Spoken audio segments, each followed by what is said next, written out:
आपका अपने चैनल पर। बच्चों, आपने इंग्लिश में ABCD तो पढ़ी होगी, हिंदी में अनाराम तो पढ़े ही होंगे, वैसे ही संस्कृत में वर्णमाला होती है। नमस्ते प्यारे बच्चों, क्या आपने कभी सोचा है कि हम जो बोलते हैं, लिखते हैं, पढ़ते हैं, वो सब कैसे शुरू हुआ? आज हम मिलकर उस जादुई दरवाजे को खोलने जा रहे हैं जो हमें संस्कृत की दुनिया में सबसे पहला कदम रखने में मदद करेगा। वर्णमाला। हाँ बच्चों, आज हम पढ़ेंगे वर्णमाला। ये पाठ सिर्फ अक्षर नहीं सिखाता बच्चों, ये हमें सिखाता है कि ज्ञान की पहली सीढ़ी पर कैसे पढ़ा जाता है। तो चलिए हम सब मिलकर एक नया सफ़र शुरू करते हैं संस्कृत वर्णमाला का आनंद के साथ। बच्चों, ये हिंदी के अनाराम है, आपने बचपन में तो पढ़े ही होंगे ज़रूर। और ये भी हिंदी के अनाराम है, अ से अह तक, ठीक है। और ये भी हिंदी में पढ़े हैं अपन ने, अ से ज्ञ तक के, इसमें क ख ग घ ङ ज्ञ तक, ठीक है। अब बच्चों, किसी ने कहा है कि हिंदी की बिंदी लगाते ही संस्कृत बन जाती है, ठीक है। तो ये सब हिंदी के ही हैं, लेकिन बस इसमें ये बिंदी लग रही है ना बच्चों। हिंदी के बिंदी लगते ही संस्कृत बन जाता है। जैसे ये ऋषि है, ठीक है। जैसे ये ऋषि है, ठीक है। अब इसमें ये 2 डॉट लग रहा है, ठीक है। ये 2 डॉट लग रहा है ना इसमें ऋषि है के पीछे, तो ये संस्कृत का वर्ण बन गया है ना। और ये 2 डॉट हटाते ही ये हिंदी का वर्ण है, ठीक है। अब ये सारे हिंदी के हैं, लेकिन इसमें है ना जो, ठीक है बच्चों, हिंदी के बिंदी लगते ही संस्कृत बन जाती है।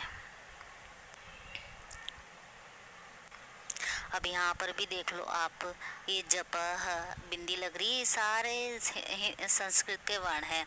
अब इनको है ना अपन हिंदी में भी पढ़ते हैं, क ख ग घ ण, ये सब है ना। अब संस्कृत में बस बिंदी लगाते सब, सिंपल। और ये संस्कृत की वर्णमाला है बच्चों, ठीक है बच्चों। आगे समझ में, हिंदी के बिंदी लगाते हैं संस्कृत और बिंदी हटाते हैं हिंदी। बच्चों, इस पाठ में वर्णों के बारे में बताया गया है। आज हम पढ़ेंगे प्रथम पाठः वयम वर्णमालां पठामः। वर्ण 2 प्रकार के होते हैं बच्चों, स्वर और व्यंजन। थोड़ा सा फॉर्मल टाइप में कुछ बता देती हूँ लेसन स्टार्ट करने से पहले आपको, ताकि थोड़ा बहुत समझ में आ जाए आपको, ठीक है। स्वर और व्यंजन 2 प्रकार के वर्ण होते हैं। स्वरों की संख्या 13 होती है, इनका उच्चारण स्वतंत्र रूप से होता है। लि वर्ण एक स्वर है तथा इसका दीर्घ वर्ण नहीं होता है। व्यंजनों को बोलने के लिए स्वरों की सहायता लेनी पड़ती है। उच्चारण करते समय संयुक्त वर्ण से पहले वाले अक्षर पर बल देना चाहिए। बल मतलब जोर देना चाहिए।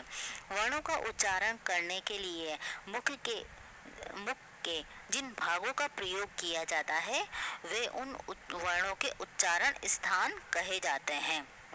उच्चारण स्थान मतलब जहाँ से अपन से ज्ञ तक के बोलते हैं ना वर्ण, तो जीभ इधर उधर टच होती है, तो वो टच होती है ना, तो उन स्थानों को उच्चारण स्थान कहा जाता है, ठीक है। बच्चों, आप पेंसिल लेकर बैठिए और बुक पर हिंदी अर्थ लिखिए। एक एक शब्द का हिंदी अर्थ लिख लीजिए, क्योंकि मैं बहुत ही सरल तरीके से इसका हिंदी अर्थ पढ़ाऊंगी, ठीक है। तो आज हम पढ़ेंगे प्रथमः पाठः, पहला पाठ, वयम वर्णमालां पठामः। वयम हम सब, वर्णमाला को, पठामः पढ़ेंगे, हम सब वर्णमाला को पढ़ेंगे। वर्णाः द्विविधाः भवन्ति। वर्णाः वर्ण, द्विविधाः द्वि अर्थात 2, विधाः अर्थात प्रकार, भवन्ति अर्थात होते हैं। वर्णाः द्विविधाः भवन्ति, वर्ण 2 प्रकार के होते हैं। स्वराः व्यंजनानि च, स्वराः व्यंजनानि च, स्वराः स्वर, व्यंजनानि व्यंजन, च और, स्वराः स्वर व्यंजनानि व्यंजन, च और, अर्थात च का मतलब और होता है बच्चों।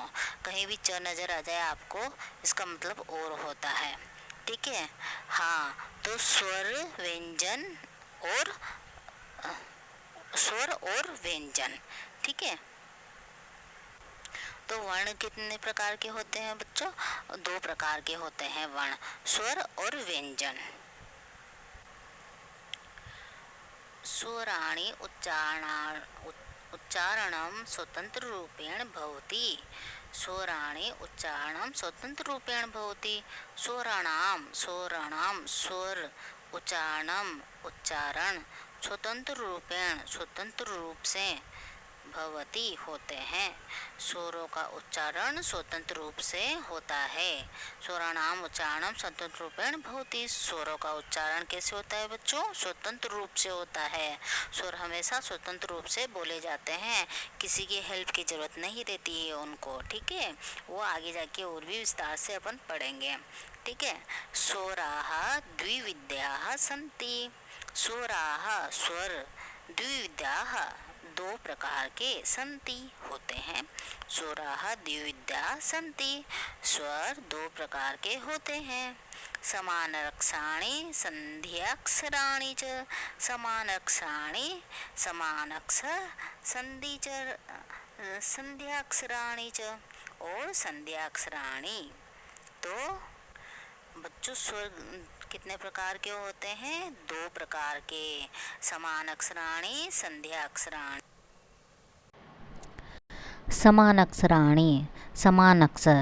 समान अक्षर में ह्रस्व स्वर और दीर्घ स्वर 2 प्रकार के होते हैं। अब ह्रस्व स्वर में ये अ से ली तक आते हैं। इस स्वर में अ आता है, ई आता है, उ आता है, री आता है, ली आता है। और दीर्घ स्वर में ये सब आते हैं। ठीक है। दीर्घ स्वर में आ आता है, ई आता है, उ आता है, री आता है। सेकेंड आता है संध्याक्षराणि। संध्याक्षराणि में ए आता है, आई आता है, ओ आता है, औ आता है। द्वयोः निश्चित स्वरयोः संधि द्वारा ये नवीना स्वरवर्णा जायन्ते ते संध्याक्षर स्वराः भवन्ति।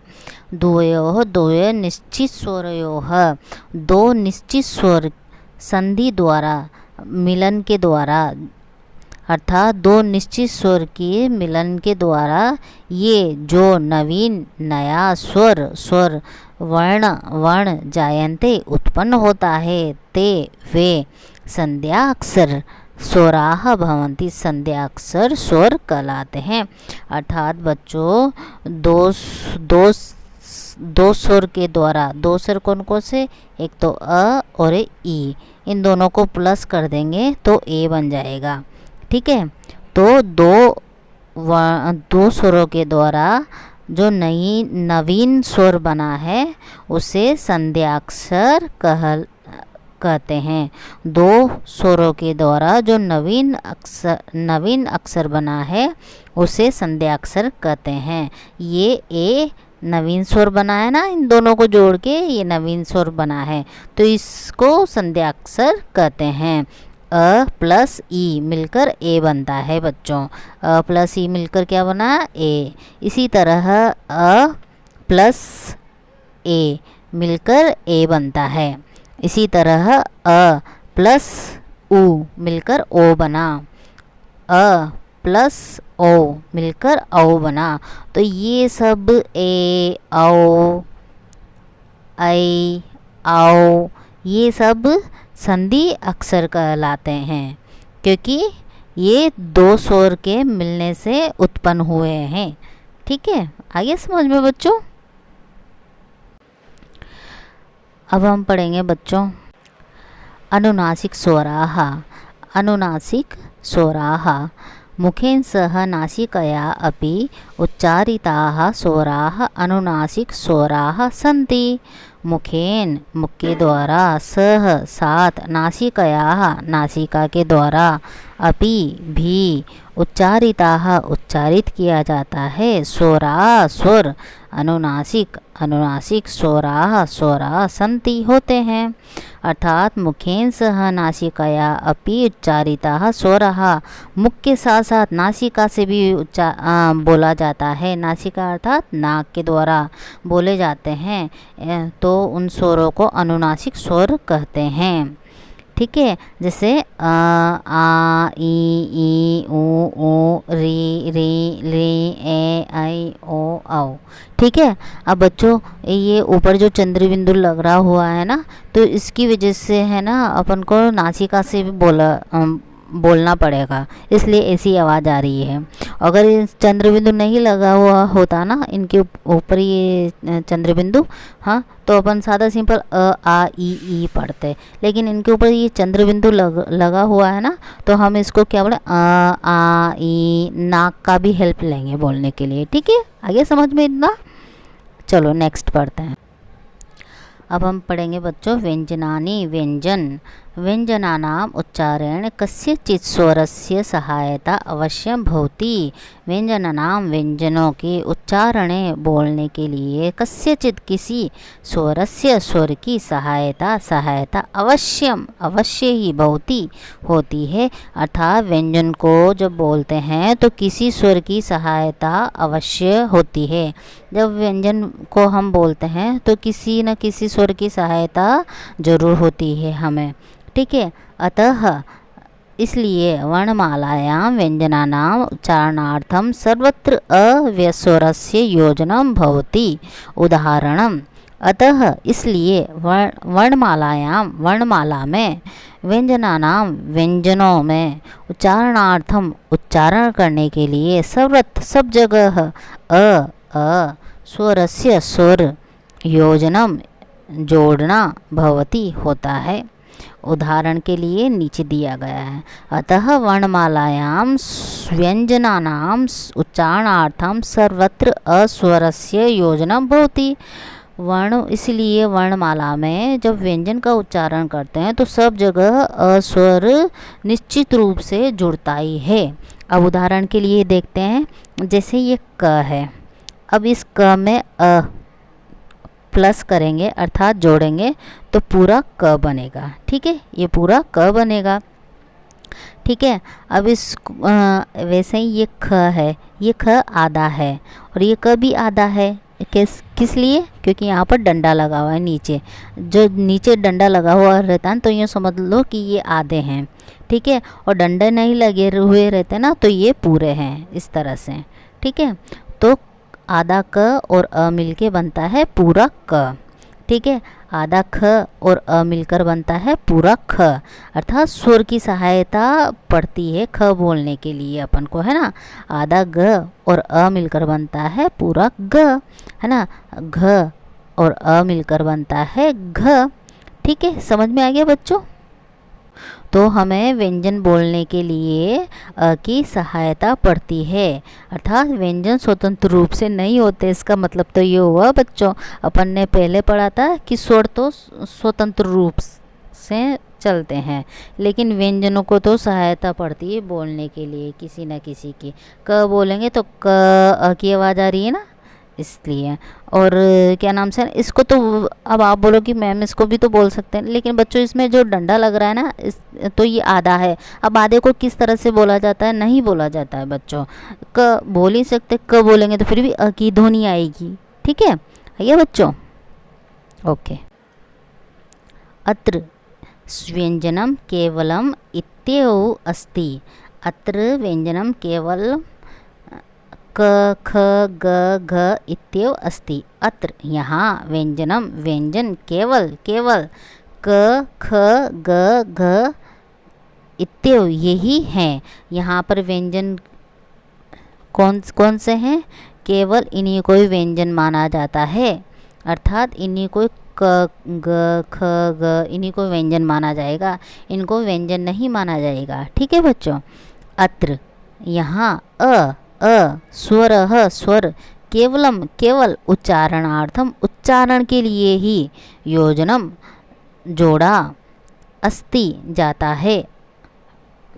अर्थात यहाँ पर ये अ है ना, ये केवल किसके लिए है, केवल व्यंजनों में जोड़ने के लिए ही प्रयोग में किया गया है। ठीक है।